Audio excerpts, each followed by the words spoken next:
يا زهور الروض ميدي أسمعي ليلي نشيدي. Assalamualaikum warahmatullahi wabarakatuh. Nahmaduhu wa nusallimu ala rasulihil karim, amma ba'du. Sahabat Ubay Media yang dirahmati oleh Allah, kali ini kita akan menceritakan sebuah kisah, yaitu kisah Sayyidina Umar radhiyallahu anhu mengajak istrinya menolong wanita yang akan melahirkan. Sebelum lanjut ke kisahnya, alangkah baiknya kita duduk rileks dan santai terlebih dahulu agar kita lebih tawajuh untuk menonton dan mendengarnya. Pada waktu Amirul Mukminin Sayyidina Umar radhiyallahu anhu menjadi khalifah, ia sering meronda pada malam hari untuk menjaga kota. Pada suatu malam saat ia meronda, ia melewati tanah lapang. Ia melihat ada sebuah kemah yang terbuat dari bulu unta yang belum pernah ia lihat sebelumnya.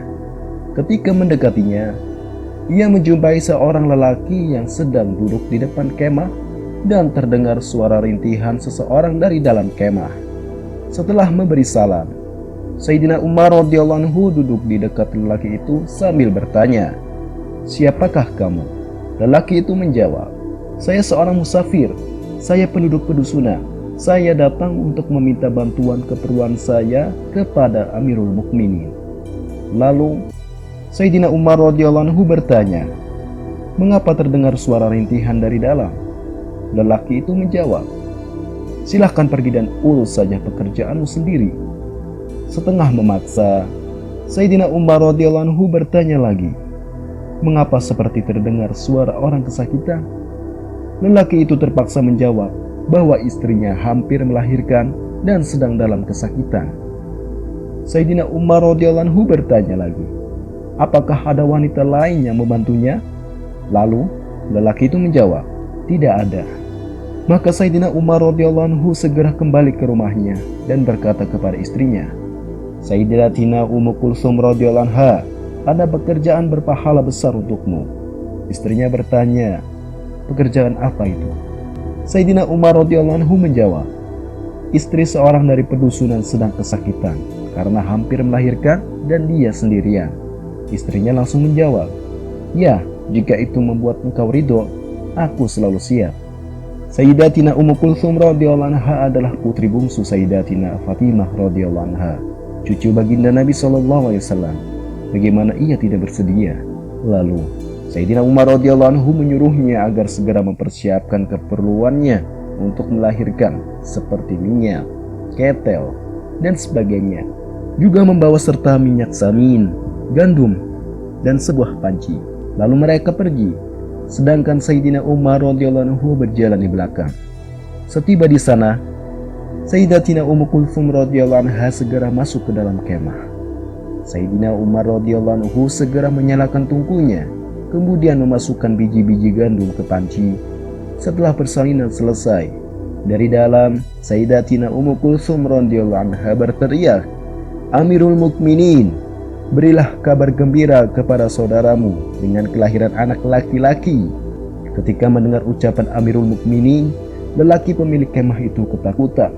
Sayyidina Umar radhiyallahu anhu berkata, "Tidak perlu takut." Lalu ia meletakkan panci masakan tadi di dekat kemah dan berkata kepada istrinya, "Berilah makan wanita itu." Sayyidatina Ummu Kulsum radhiyallahu anha memberi makan ibu yang baru saja melahirkan tadi.